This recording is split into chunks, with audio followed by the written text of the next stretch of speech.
Bismillahirrahmanirrahim. Assalamualaikum warahmatullahi wabarakatuh. Alhamdulillah alladzi bi ni'matihi tatimmu shalihat wa bi fadlihi tatanazzalu al-barakat wal khairat wa bi tawfiqihi tatahaqqaqu al-maqasid wal ghayat. Asyhadu an la ilaha illallah wahdahu la syarika lah.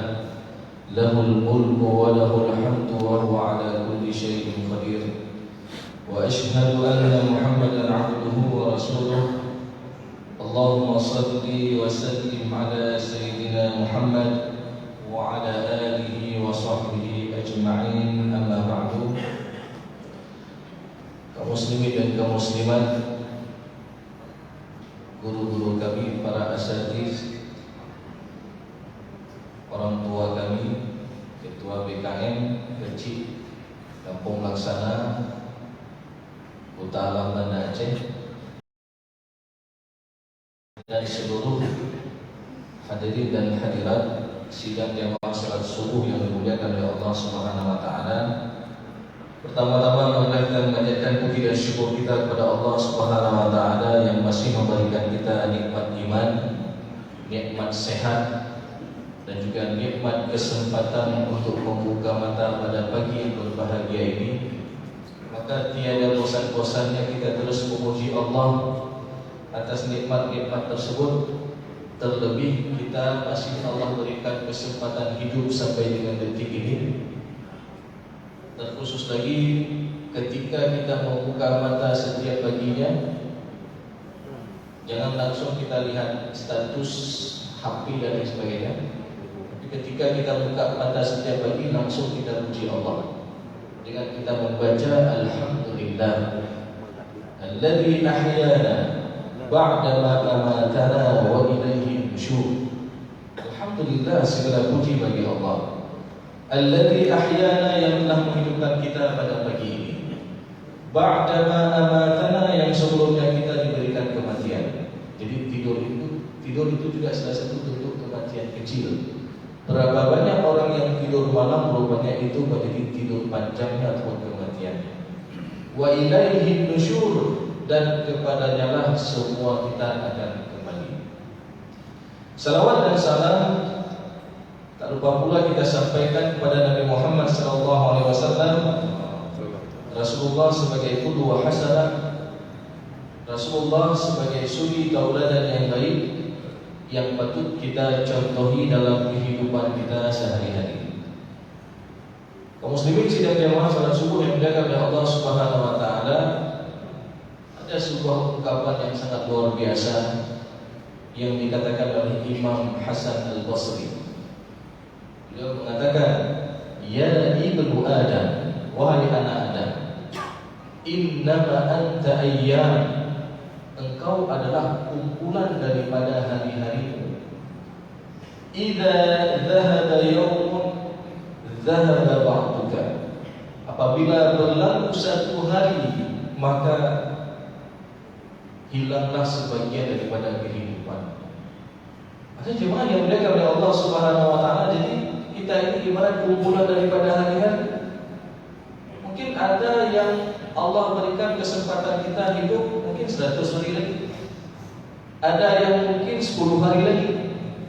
Ada yang mungkin di antara kita tinggal jatahnya 5 hari lagi, 3 hari lagi, ataupun sebentar lagi. Kita nggak tahu jemaah yang dimuliakan oleh Allah Subhanahu wa taala. Maka ketika berlalu satu hari, itu berlalu sebagian daripada kehidupan kita. Seakan-akan kalau kita ilustrasikan, ya, kalau ada sebuah gambar yang utuh, hilang satu hari seakan-akan dihapus sebagian daripada bagian tubuh kita. Dihapus sedikit-sedikit, dihapus kaki dulu sedikit, naik ke atas betul sedikit, ke atas sampai dengan hilang. Maka oleh karena itu jemaah yang dimuliakan oleh Allah Subhanahu wa taala, kita yang masih Allah berikan kesempatan untuk hidup sampai dengan detik ini, berbanyak melakukan amal-amal soleh. Dan terlebih kita juga dianjurkan untuk terus memperbaiki setiap amalan-amalan yang kita lakukan. Dan jemaah yang dimuliakan oleh Allah Subhanahu wa taala, apalagi ini bertepatan dengan Kemarin kita sama-sama telah melewati tahun baru Islam, satu Muharram, yang hari ini kita berada di tanggal 13 Muharram 1443 Hijriah. Maka mari kita luruskan niat-niat kita agar menjadi pribadi yang lebih baik. Karena Allah Subhanahu wa taala pernah berfirman dalam surat Hud ayat ke-15 dan ayat ke-16. Allah Subhanahu wa taala mengatakan, "Man kana yuridul hayatad dunya wa zinataha nuwaffi ilaihim a'malahum fiha wa hum fiha la yubkhasun.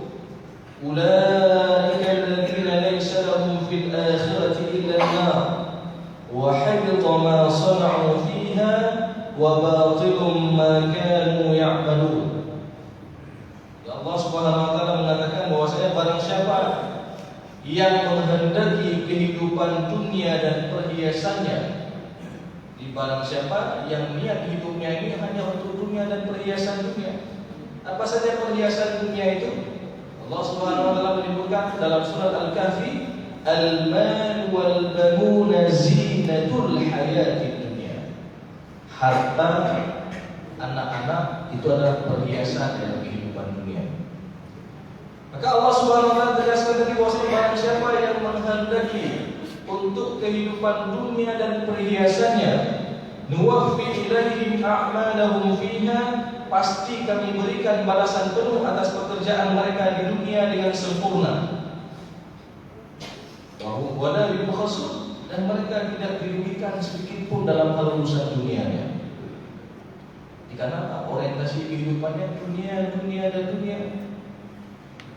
Terkadang Allah berikan apa yang dia niatkan untuk dunianya. Tapi apa yang terjadi di hari akhir nanti? Allah Subhanahu wa taala katakan, "Ulaika alladziina laysa lahum fil akhirati illa an-nar." Di hari akhir nanti, itulah orang-orang yang tidak memperoleh sesuatu daripada akhirat kecuali api neraka. Dan tidak hanya itu, wa habita ma sana'u fiha wa batilum ma kanu ya'malun. Sia-sia apa yang telah kita kerjakan daripada kehidupan dunia kita. Dan jemaah yang dimuliakan oleh Allah Subhanahu wa taala, pada kesempatan yang berbahagia ini kita luruskan niat-niat kita. Kembali kita luruskan niat. Bukankah ketika awal mula hijrahnya Rasulullah SAW, Rasulullah SAW dalam sebuah kesempatan beliau menyampaikan sebuah hadis tentang masalah niat. Innamal a'malu binniyat wa innamal likulli imrin ma nawa. Faman kanat hijratuhu lidunya lillahi wa rasulihi fa hijratuhu ila Allah wa rasulihi. Wa man kanat hijratuhu lidunya yusibuha aw imra'atin yankihuha fahijratuhu ila ma hajara ilaih. Jadi jemaah yang dimuliakan oleh Allah Subhanahu wa taala, tentu Allah ataupun Rasulullah SAW dalam kesempatan ini menegaskan bahwasanya sesungguhnya segala amalan itu tergantung daripada niat-niat kita. Innamal a'malu binniyat wa innamal likulli imrin ma nawa. Dan setiap orang itu akan mendapatkan apa yang dia niatkan. Maka barang siapa yang berhijrah karena Allah dan Rasulnya, maka dia akan mendapatkan hijrah karena Allah dan Rasulnya. Dan barang siapa yang berhijrah untuk dunia, ataupun dia berhijrah karena ada wanita yang ingin dia nikahi, maka dia mendapatkan apa yang dia niatkan tersebut.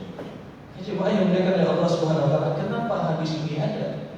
Asbabul wurudnya ketika kita lihat di antara para sahabat Rasulullah SAW, tidak semua niat berhijrah itu karena Allah dan Rasul. Ada yang berhijrah karena untuk dunianya, untuk perdagangannya. Karena ketika itu Mekah sudah diisolasi, kaum muslimin yang ada di Mekah sudah diisolasi, tidak boleh melakukan transaksi. Akhirnya karena mereka niat pergi hijrah untuk untuk kembali berdagang, ada juga seperti itu. Bahkan ada dikenal dengan Muhajir Ummul Qais.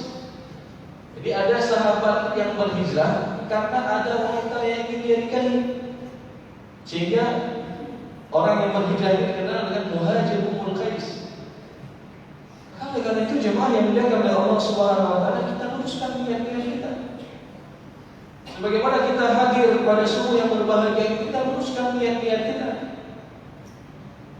Karena ketika niat kita sedikit melenceng jemaah yang dimuliakan oleh Allah Subhanahu wa taala, tentu sia-sia amalan kita.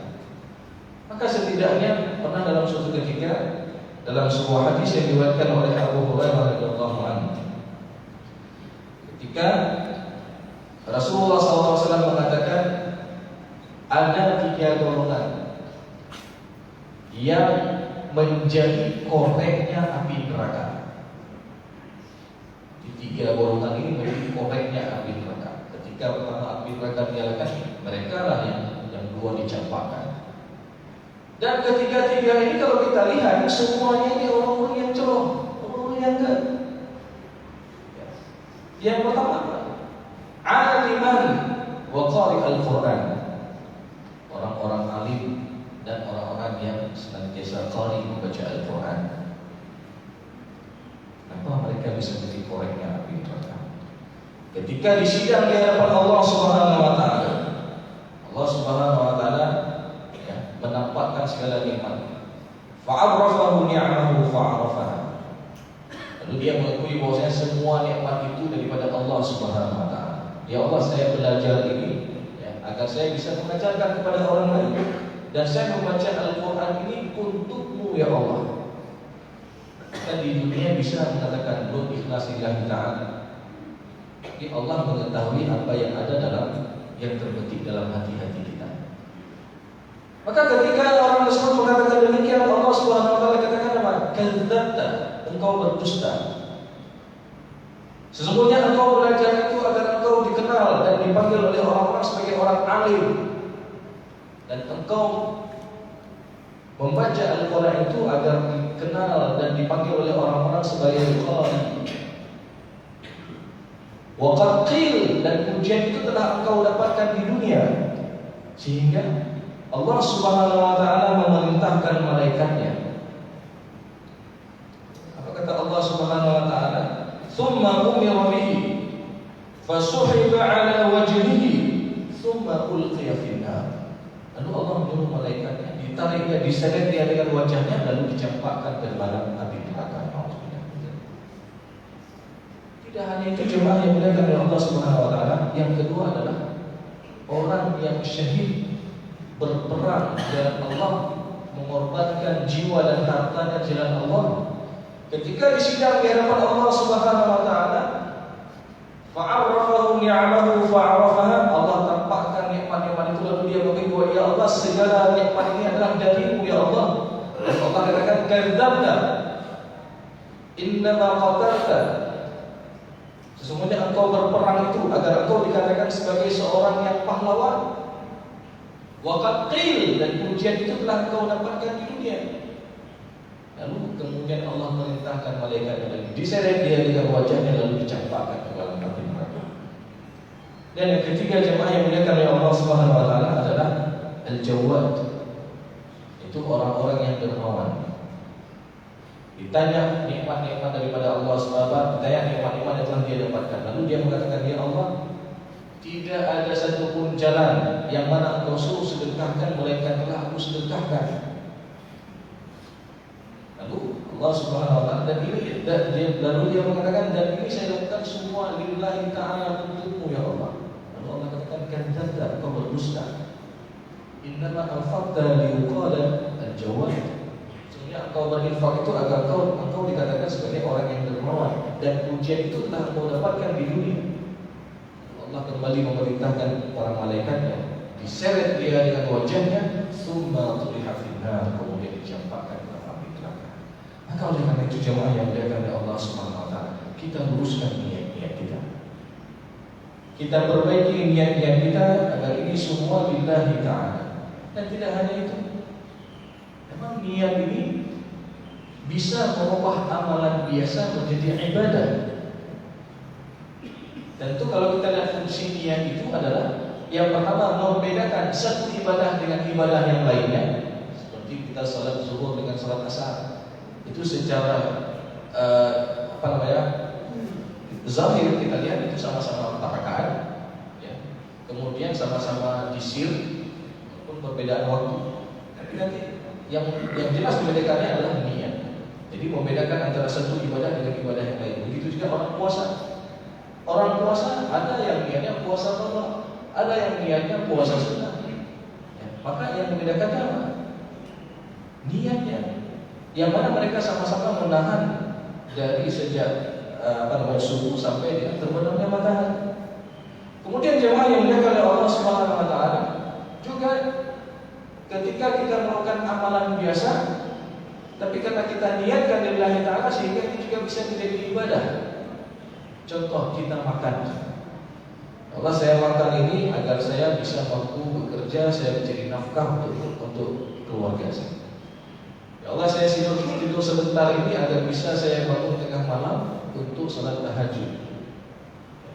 Walaupun kita tertidur sampai dengan waktu subuh, maka apa kata Rasulullah? Kutiba lahu ma nama, dia mendapatkan pahala apa dia niatkan. Maka jemaah yang dimuliakan oleh Allah SWT, ini yang perlu kita perhatikan berkaitan dengan kita meluruskan niat ini. Kemudian jemaah yang dimuliakan oleh Allah Subhanahu wa taala, tentu setiap kita ini pasti menginginkan mendapatkan gelar orang-orang yang pintar di dalam Islam, orang-orang yang cerdas. Lalu kalau ditanya jemaah yang dimuliakan oleh Allah Subhanahu wa taala, siapa itu orang-orang yang pintar? Siapa itu orang-orang yang cerdas? Kita pasti ingin mendapatkan gelar orang yang pintar seperti ini. Bahkan slogan Aceh itu Aceh jalan. Dan kita pasti gak ingin digelari dengan gelar yang buruk, bangai, tiga bangai dan lain sebagainya, bodoh dan lain sebagainya. Pasti kita ingin menjadi orang-orang yang cerdas. Lalu kalau kita tanya siapa itu orang-orang yang cerdas, siapa itu orang-orang yang pintar, mungkin sebagian orang akan menjawab bahwasanya orang yang pintar itu adalah orang yang juara di kelasnya, orang yang meraih IPK 4 di perkuliahannya, ataupun orang yang memiliki IQ yang tinggi. Maka kalau kita definisikan orang pintar sebagaimana kita sebutkan tadi, ini sungguh tidak adil. Karena kenapa? Apakah orang yang diberikan IQ biasa-biasa saja dia tidak bisa meraih derajat orang-orang yang pintar? Maka di dalam Islam jemaah yang dimuliakan oleh Allah Subhanahu wa taala, setiap kita bisa meraih derajat orang-orang yang pintar asalkan kita mau saja melakukannya. Apa itu? Yang mana Rasulullah SAW mengatakan dalam hadisnya, al-kayyisu man dana nafsahu wa 'amila lima ba'da al-maut. Orang yang pintar itu adalah orang yang mau melakukan muhasabah terhadap dirinya, orang yang mau melakukan perbaikan terhadap dirinya setelah dia mengetahui kesalahan-kesalahannya, setelah dia mengetahui kekurangan-kekurangannya, dia kembali berbenah, dia introspeksi. Wa 'amila lima ba'da al-maut, lalu dia beramal saleh untuk hari setelah kematian. Dia beramal saleh untuk hari yang kekal abadi. Dia beramal saleh untuk hari yang tiada manfaat harta dan juga anak-anaknya, melainkan amal kebaikan yang pernah dia bina selama dia hidup di dunia. Karena jemaah yang dimuliakan oleh Allah Subhanahu wa taala, kita lihat sekarang bahwasanya tanda-tanda kekuasaan Allah ini sangat dekat dengan kita.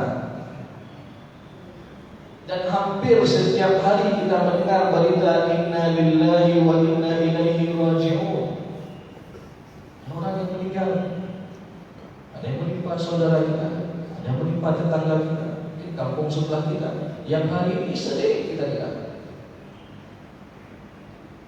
Dan boleh jadi cepat atau lambat satu saat musibah itu, kematian itu akan menimpa kita.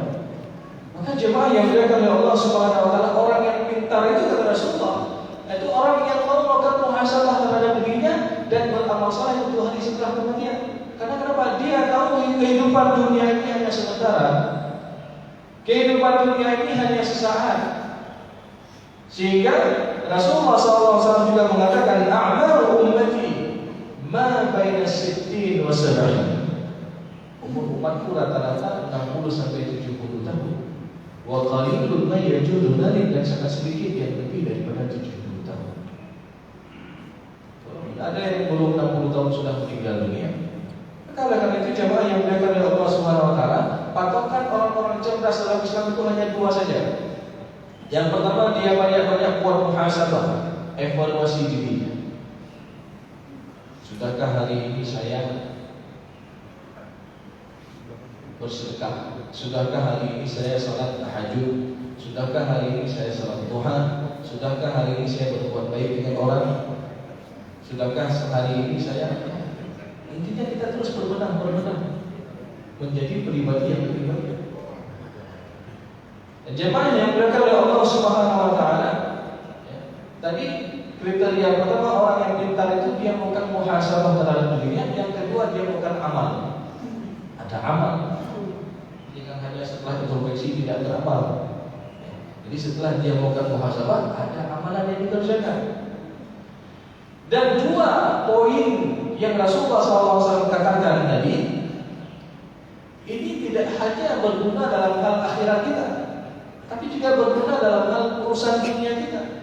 Dan ini juga pernah dipraktekkan oleh orang yang paling kaya di dunia sekarang. Siapa itu? Bill Gates, kita lihat. Jadi si Bill Gates ini, dia menerapkan konsep Rasulullah dalam hal urusan dunianya. Ketika kita lihat biografinya, jadi setiap 2 bulan sekali dibuat 1 minggu, itu namanya think week, minggu untuk berpikir. Jadi dia pergi ke tempat yang sunyi, lalu 1 hari itu dia mampu menghabiskan buku sampai belasan buah buku yang kemudian berkaitan dengan perusahaannya. Sehingga ini kan istilahnya dia melakukan evaluasi terhadap perusahaan, apa kekurangan perusahaan. Sehingga ketika dia telah mengetahui kelemahan perusahaan, lalu dia berbenah. Ada action, ada amal.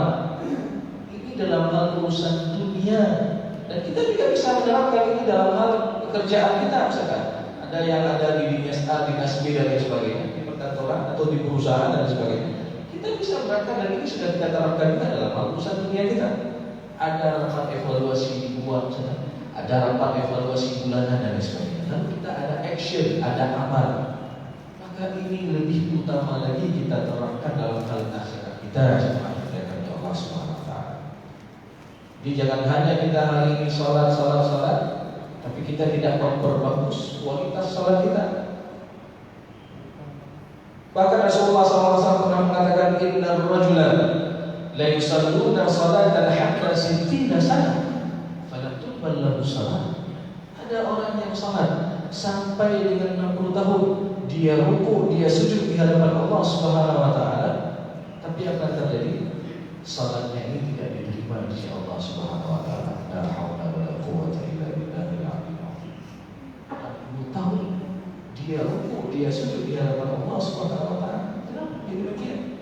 Karena dia tidak melakukan evaluasi, karena dia tidak melakukan muhasabah, tidak memperbagus kualitas salatnya.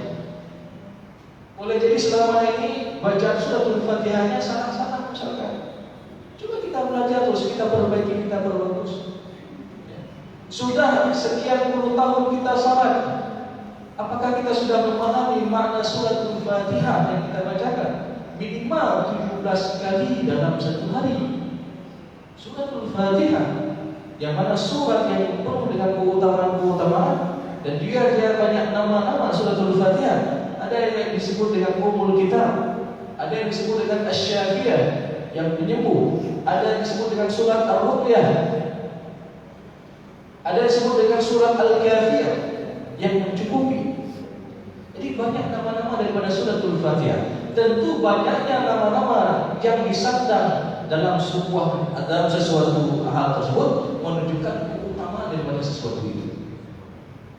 Misalkan ketika kita lihat Stadion Arafah, orang rumeh,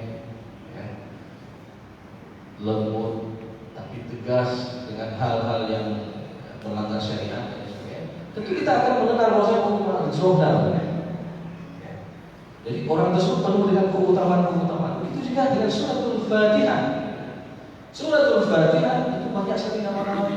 setidaknya ada 10 nama suratul Fatihah. Maka jemaah yang mulia oleh Allah Subhanahu wa taala, sudahkah kita memahami makna daripada suratul Fatihah yang kita bacakan? Minimal 17 kali dalam salat kita. Yang mana Allah Subhanahu wa taala sendiri dalam hadis kursi mengatakan, qasamtus shalah ma baini wa baina 'abdi nisfain. Telah aku bagi as-shalah, maknanya adalah suratul Fatihah, antaraku dan antara hambaku menjadi 2 bagian. Idza qala 'abdi, apabila hambaku berkata, alhamdulillahi rabbil alamin, segala puji bagi Allah, Tuhan sekalian alam. Ketika kita membaca itu, Allah akan menyahuti apa yang kita baca. Apa kata Allah? Hamidani 'abdi, hambaku telah memuji. Idza qala 'abdi Ar-Rahmanir Rahim, apabila hambaku berkata Ar-Rahmanir Rahim, yang Maha Pengasih lagi Maha Penyayang, Allah Subhanahu wa taala juga menyahuti apa yang kita baca. Athna 'alayya 'abdi, hambaku telah memuji. Idza qala 'abdi, apabila hambaku berkata Maliki yaumiddin, rajanya hari pembalasan, lalu Allah kembali menyahuti apa yang kita ucapkan. Majjadani 'abdi, hambaku telah mengagungkanku. Di 3 ayat pertama ini kita puji Allah, dan kita agungkan Allah Subhanahu wa taala. Itu semua milik Allah. Idza qala 'abdi, apabila hambaku berkata iyyaka na'budu wa iyyaka nasta'in, kepadamu-lah kami menyembah ya Allah, dan kepadamu-lah kami mohon pertolongan.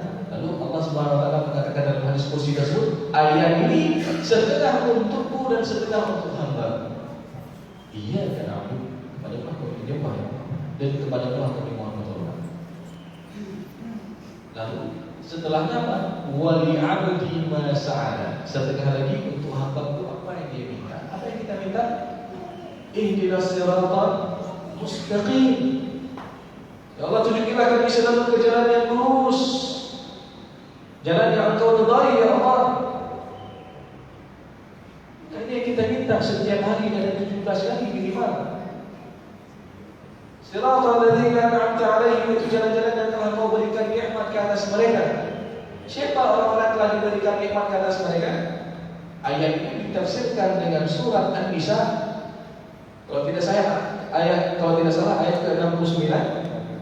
Ya, wa may yuti'illaha wa rasulahu fa ulaika ma'al ladzina an'ama Allahu 'alaihim minan nabiyyin was-siddiqin wasyuhada'i was-shalihin wa hasuna ulaika rafiqa. Jadi orang-orang telah diberikan nikmat ke atas mereka itu daripada para nabi, was-siddiqin, orang-orang senantiasa berkata jujur, wasyuhada, orang-orang yang syahid di jalan Allah Subhanahu wa taala, was-shalihin, orang-orang yang saleh. Jadi orang-orang ini adalah orang-orang yang telah diberikan nikmat ke atas mereka, dan ini kita minta kepada Allah Subhanahu wa taala. Ghairil maghdubi 'alaihim waladdallin, dan bukan pula jalan yang Engkau murkai, dan bukan pula jalan-jalan yang sesat. Maka jemaah yang dimuliakan oleh Allah Subhanahu wa taala, ini perlu kita perbaiki bagaimana kualitas salat kita. Sehingga hari demi hari salat yang kita lakukan pun tentu mempengaruhi terhadap kualitas dan terhadap akhlak-akhlak kita. Bukankah Allah Subhanahu wa taala mengatakan di dalam Al-Qur'an, wa aqimus shalah inna shalata tanha 'anil fahsya'i wal munkar. Dirikanlah salat, sesungguhnya salat itu dapat mencegah diri kita daripada perbuatan keji dan munkar. Lalu pertanyaannya jemaah yang dimuliakan oleh Allah Subhanahu wa taala, kalau hari ini ada orang yang salat tapi dia suka memuji orang lain, tapi dia suka dendam sama orang lain, tapi dia suka berbuat buruk kepada orang lain, maka ini ada masalah dengan salatnya. Coba kita perbaiki. Kembali tadi kita luruskan niat-niat kita dan kita perbaiki amal-amal kita. Bukan hanya itu jemaah yang dimuliakan oleh Allah Subhanahu wa taala. Bukan hanya kita memperbagus setiap amalan yang berkaitan hubungan kita dengan Allah, tapi juga kita berbagus hablum minan nas kita. Hubungan kita dengan sesama. Seperti tadi, jangan sampai kita ada dengki dengan orang lain. Jangan sampai kita emosian dengan orang lain. Karena jemaah yang dimuliakan oleh Allah Subhanahu wa taala, ingat, ketakwaan itu tidak hanya mengatur hubungan kita dengan Allah. Takwa juga ada kaitannya secara hablum minan nas kita. Maka Rasulullah SAW dalam suatu ketika, dalam suatu majelis, pernah bertanya kepada para sahabatnya, Wahai para sahabatku, atadruna manil muflis? Adakah kalian tahu siapa itu orang-orang yang bangkrut? Siapa itu orang-orang yang rugi? Lalu salah seorang sahabat menjawab, ya Rasulullah, al-muflisu minna man la dirham lahu wa la mata'. Orang yang bangkrut di antara kami ya Rasulullah itu orang yang tidak punya uang, dirham, wala mata', dan dia tidak punya kenikmatan dunia. Lalu Allah Subhanahu wa taala atau Rasulullah mengatakan tadi, bukan itu. Al-muflisu min ummati ya'ti yawmal qiyamati bi salatin wa siyamin wa zakat. Orang yang bangkrut dari umatku di hari akhir nanti, dia banyak bawa pahala salat, dia banyak bawa pahala puasa, dia banyak bawa pahala zakat dan amal-amal yang baik. Lalu kenapa dia bisa jadi bangkrut? Padahal ketika kita lihat hubungannya secara hablum minallah, hubungan jelas, bagus sekali, taat sekali. Ingat, ketika dilihat secara hablum minan nas, Rasulullah SAW mengatakan, qad syatama hadha wa qadafa hadha wa akala mala hadha wa daraba hadha wa safaqa dama hadha. Dia suka buat kezaliman terhadap orang lain. Jadi tidak hanya kita lihat hubungan kita secara hablum minallah, tapi secara hablum minan nas kita lihat. Dia suka yang pertama buat keributan dengan orang lain. Yang kedua, dia suka memfitnah orang lain. Yang ketiga, dia suka memakan harta orang lain. Yang keempat, dia suka memukul orang lain. Dan yang kelima, dia suka melakukan tumpah darah terhadap orang lain. Jemaah yang dimuliakan oleh Allah Subhanahu wa taala, 5 bentuk kezaliman ini sering terjadi dalam kehidupan kita sehari-hari. Kadang tanpa kita sadari pernah kita buat juga. Lalu detik misalkan, pernah kita mengambil punya hak orang, pernah kita pukul orang, dan auzubillah. Dan jemaah yang dimuliakan oleh Allah Subhanahu wa taala, dan terkadang kelima bentuk kezaliman ini terjadi dalam satu masalah. Masalah apa itu? Masalah pembagian harta warisan. Masalah hutang wara'i. Pertama, ribut-ribut antara abang adik. Kemudian yang kedua, saling memfitnah mereka. Abang tuduh adik sudah jual harta. Adik mengatakan, Bang Prele, jangan waktu kamu muda-muda tuan kawan dulu. Saling memfitnah. Sehingga yang ketiga, ada di antara mereka yang memakan harta secara zalim, yang bukan haknya dia makan. Lalu kalau kita lihat berita acara di mahkamah itu dahsyat. Ada yang sampai pukul abang, pukul adik karena ribut masalah harta.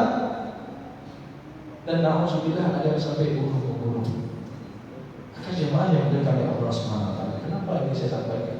Dan saya sering menghadapi masalah-masalah itu dalam mediasi masalah warisan. Banyak sekali.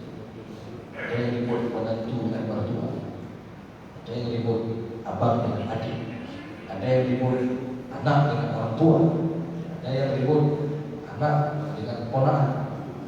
Masalah warisan. Jemaah yang dimuliakan oleh Allah SWT, sehingga dia ada nanti apa yang terjadi? Fayu'ta hadza min hasanatihi wa hadza min hasanatihi. Dia ambil pahala-pahala kebaikan tadi. Jadi dia banyak pahala salat, puasa, zakat. Dia ambil sedikit-sedikit, ditransfer kepada orang yang pernah dia zalim. Zalim kepada anak, zalim kepada orang tua, zalim kepada teman, zalim kepada sahabat, zalim kepada ulama. Lalu habis. Ketika dilihat, oh rupanya dia pernah buat zalim lagi kepada orang lain, maka kelak di hari akhir nanti dia akan menanggung dosa orang yang pernah dia zalimi itu. Tsumma tuliha finnar, kemudian dia dicampakkan ke dalam api neraka. Nauzubillah. Maka oleh karena itu jemaah yang dimuliakan oleh Allah Subhanahu wa taala, pada kesempatan yang berbahagia ini, coba kita luruskan niat kita. Kita perbagus amal-amal kita. Sehingga kalau kita mau melakukan hal tersebut, insya Allah kita bisa menjadi orang-orang yang cerdas. Kita bisa menjadi orang-orang yang pintar, sebagaimana Rasulullah SAW katakan, al-kayyisu man dana nafsahu wa amila lima ba'dal maut. Orang yang pintar itu orang yang mau melakukan muhasabah setelah dia mengetahui kekurangan-kekurangannya, wa amila lima ba'dal maut. Memang capek jemaah yang dimuliakan oleh Allah Subhanahu wa taala. Kita beramal ini capek. Pernah Pernah suatu ketika Imam Ahmad bin Hanbal, beliau dalam rutinitas ibadahnya, beliau sangat luar biasa dalam hal menuntut ilmu. Berlomba-lomba lari dengan anak muda untuk pergi ke sebuah majelis ilmu. Beliau ambil sandalnya, angkat jubahnya, lari. Lomba-lomba dengan anak-anak muda untuk bisa berdiri dan berhadir di sebuah majelis ilmu, dan beliau duduk di depan.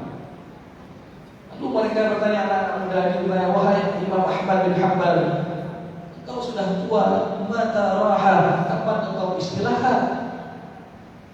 Selalu beribadah, selalu berlomba-lomba untuk kebaikan-kebaikan, menuntut ilmu dan lain sebagainya. Mata raha, kapan engkau istirahat? Lalu apa jawaban daripada Imam Ahmad bin Hanbal tersebut?